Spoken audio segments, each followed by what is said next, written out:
So our last assessment is the 10-meter walk test. So the purpose of this assessment is to measure walking speed over a short distance. It's used to assess mobility, balance, and gait. It's often used to evaluate people with mobility problems, including older adults, people with Parkinson's, neuromuscular conditions, spinal cord injury, stroke, or brain injury. Yes, and so the equipment for this is going to be a stopwatch, measuring tape, and colored tape.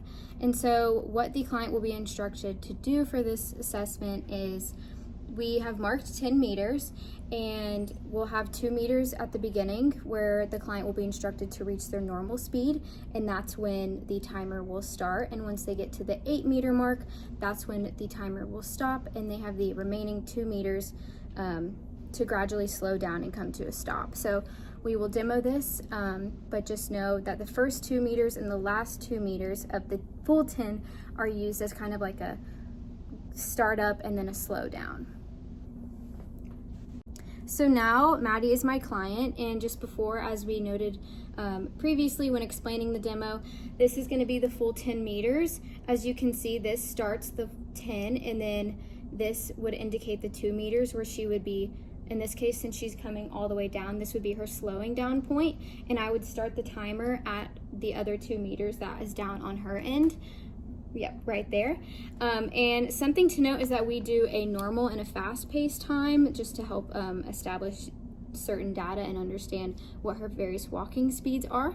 So for the sake, we're going to do a normal and then a fast pace. So first I would cue her and I would say, so first we're going to walk at your normal comfortable pace from the start of the walkway, and then we'll do your faster time.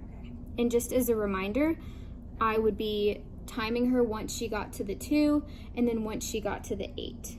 So now I would tell her to begin, and then once she hits the 2, that's when I would start, and when she hits the 8, that I will stop. Right, you may begin. So as a reminder, this is her normal speed. Okay, and so I stopped it and she got a 2.88 for her normal speed. So now we would be doing her fast speed. So I'll come over here. Okay, so once again, I would start the timer at the 2 meter and end it once she gets to the 8. Okay, you may now begin. Okay, so she got 2.09. So for calculating Maddie's score, we would take the distance divided by the time, and that would allow us to get her data and kind of understand where she lies. And then you also want to make sure that you're documenting any assistive device and ensure consistency across trials. Obviously, the lower or the faster she was able to do it, the better that her overall abilities to walk are.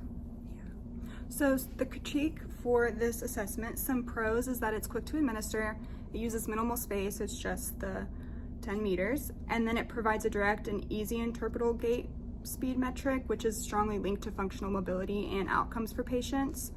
And then some limitations, because it is a short distance, it may not reflect endurance over longer distances.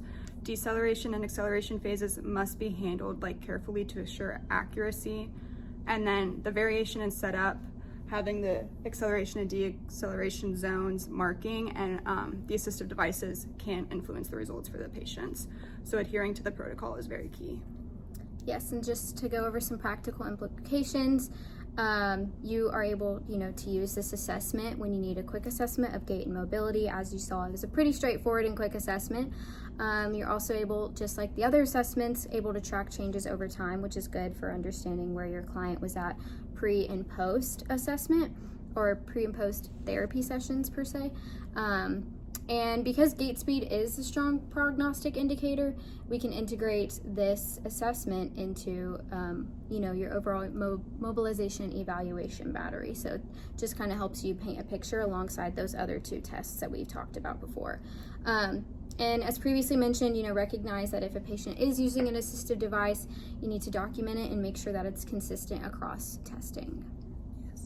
And then overall, so we taught you 3 different assessments: the TUG, which is for functional mobility, balance, and fall risk; the 6-minute walk test, which is for walking endurance and functional capacity; and then the 10-meter walk test, which is for gait speed.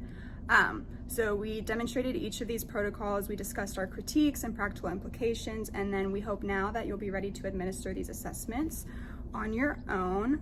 And then there's also the infographics we will have posted, and then we'll upload the scoring sheets for each assessment, and then the little like blurb that they give us as well that might be a little bit easier interpreted, and then the normative reference values for each of these assessments. But thank you guys. Thank you.